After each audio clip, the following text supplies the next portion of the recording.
যখন আদম আলাইহিসসালাম এবং হাওয়া আলাইহিসসালামকে জান্নাতে থাকতে দিলেন, তখন তাদেরকে একটা মাত্র নিষেধ করেছিল, আর সবকিছু তাদের জন্য বৈধ ছিল।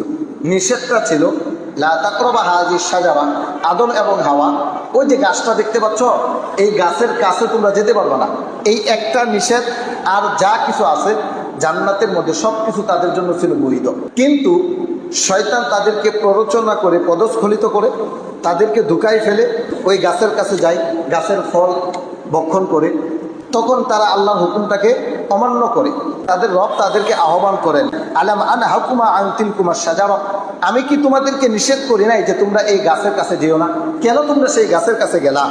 ওয়া আকুল্লাকুমা ইন্না শাইতানা লাকুমা আদুউম মুবিন, আমি কি তোমাদেরকে এই কথা বলি নাই শয়তান তোমাদের শত্রু, তোমাদেরকে ধোঁকা দিতে পারে, প্ররোচনা দিতে পারে? আমি তোমাদেরকে নিষেধ করেছি গাছটার কাছে যেও না, এরপরেও কেন তোমরা শয়তানের কথা শুনলা? কেন তোমরা সেখানে গেলা? তখন তারা বুঝতে পারে যে এটা তো লজ্জাজনক কাজ। তা মানুষ সৃষ্টিগতভাবেই লজ্জাশীল।